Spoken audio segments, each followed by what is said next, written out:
estou aqui hoje no meu canal com vocês e estou aqui na comunidade terapêutica PCJ numa partilha.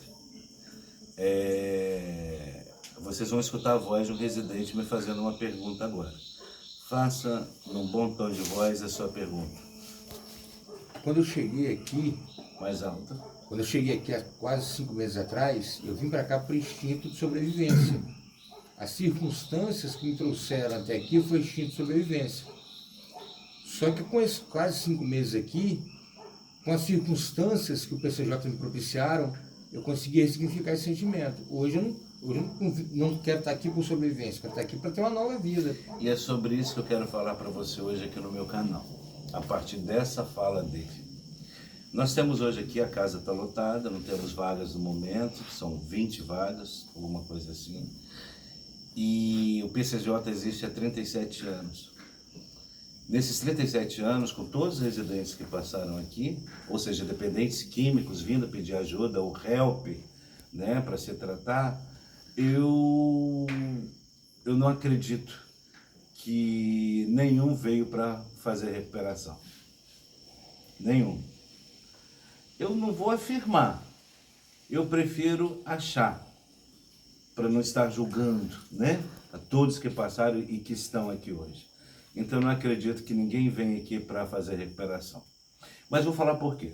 Eu vou tentar apresentar para vocês um argumento, uma base, por que vocês não vieram aqui fazer recuperação. E todos que estão me ouvindo aqui agora, nesse momento, estão pensando assim, tá, então eu vim fazer o quê aqui? Eu vim aqui para quê? Né? Por que eu estou aqui se o senhor está falando, se eu não vim para fazer recuperação?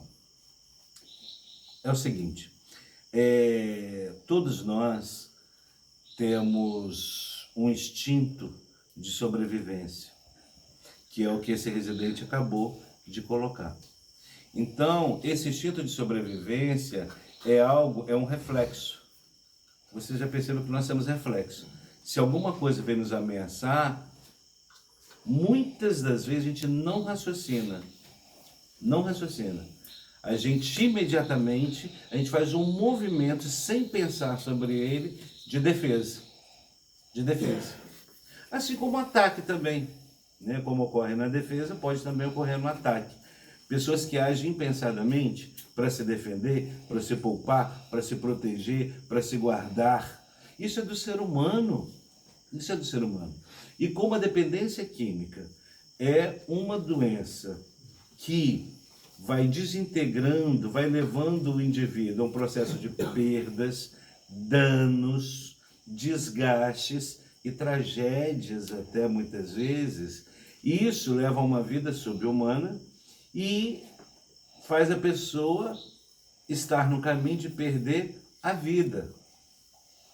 Então ela perde o fluxo de vida, né? Ela perde a sustentação da vida a nível interno para poder sobreviver.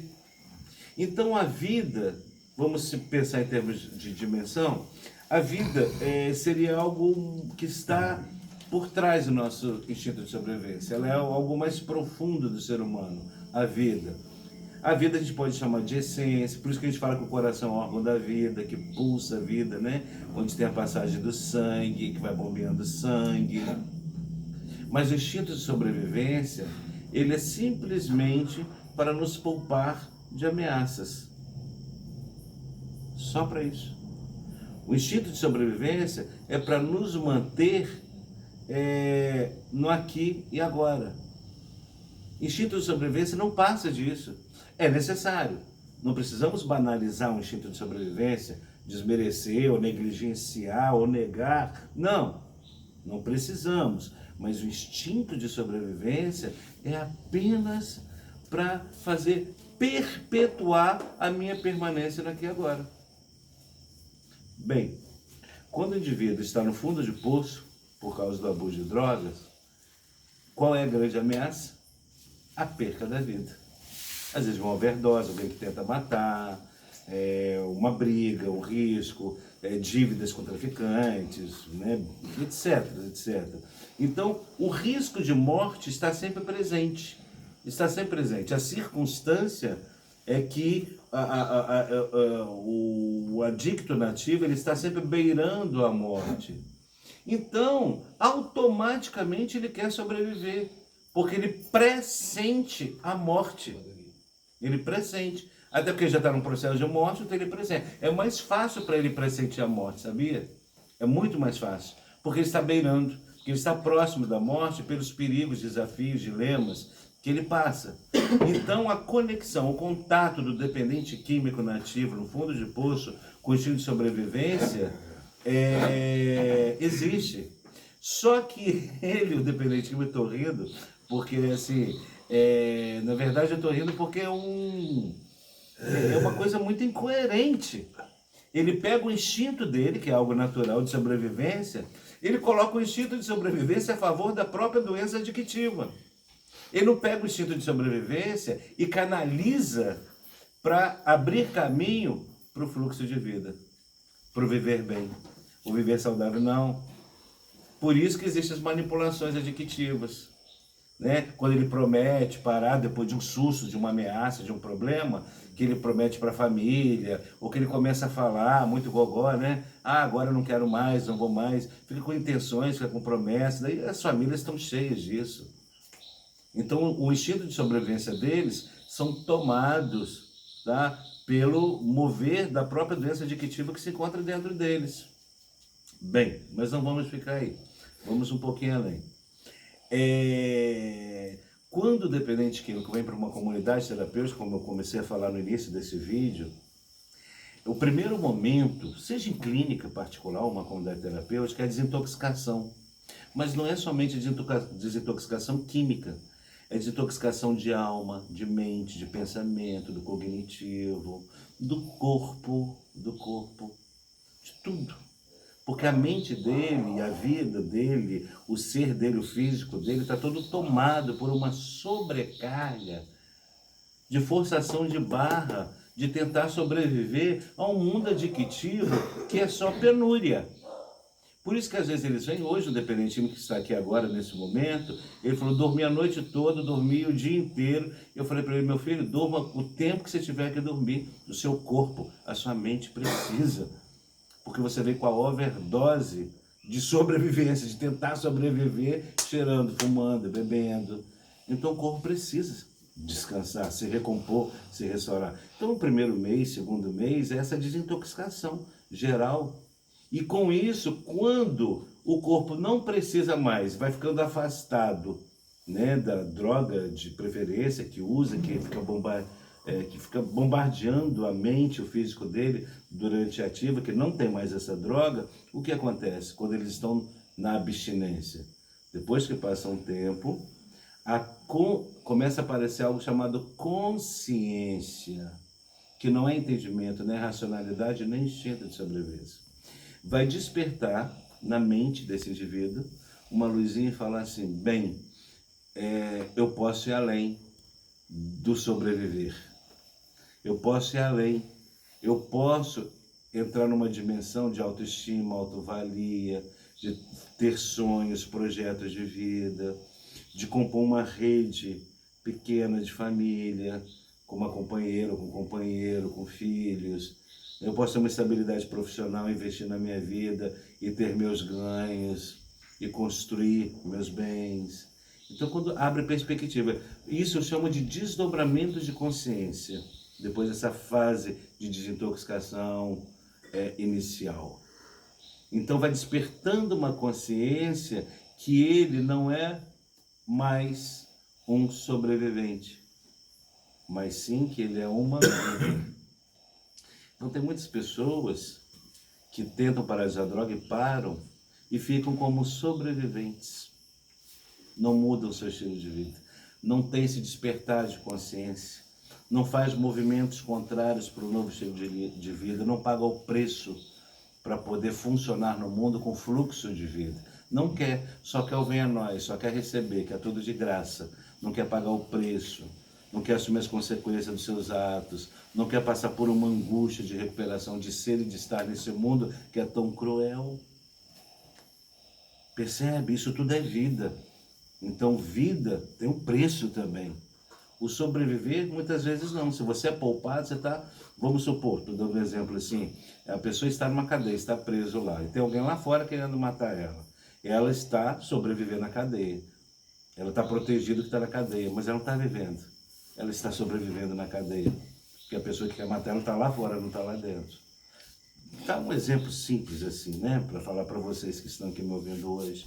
Então fiquemos atentos, porque o adicto, quando para de usar droga, a maioria vem por causa do desespero, do medo, do susto. Eu compreendo. E todos os terapeutas e profissionais que trabalham nessa área precisam compreender isso. Eles não vêm com aquela consciência ainda contrita, de pagar o preço por uma mudança, com movimentos contrários, com angústia de recuperação, despertar a consciência. Mas, se ele está numa instituição de tratamento, essa instituição é responsável, ela tem uma obrigação perante Deus, perante a natureza, perante a sociedade, perante as leis, de proporcionar um caminho, né, instrumentos, de oferecer instrumentos para que ele faça a sua recuperação naquele espaço. Eu acho até um crime quando certas instituições fazem dali daquele espaço um depósito de gente. Fica somente no primeiro plano, né, o plano de sobreviventes. E sabe o que eu estou pensando nisso agora? Quantas clínicas ou comunidades terapêuticas estão ali somente sobreviventes? E a família está sendo, eu não diria nem enganada, que às vezes até os gestores não têm nem essa consciência. As famílias, elas estão na ingenuidade, os residentes estão na ingenuidade. Isso é muito comum em clínica, inclusive, tá? Os que ficam somente sendo tratados por medicação. Então isso é muito interessante. Estou trazendo para vocês aqui no meu canal do YouTube, nesse momento, uma coisa nova, um pensamento novo, né? Vocês que têm instituição, que trabalham em instituições, que são donos de instituições, os seus residentes estão lá sendo tratados, estão na categoria, no status de sobreviventes, né, por estar sem drogas, ou estão ali fazendo um investimento real, sério, doído, doloroso, de uma mudança de vida, para não ser meramente sobrevivente, e sim pegar o fluxo de vida e trabalhar a vida, investir em vida pessoal, amadurecer em vida pessoal.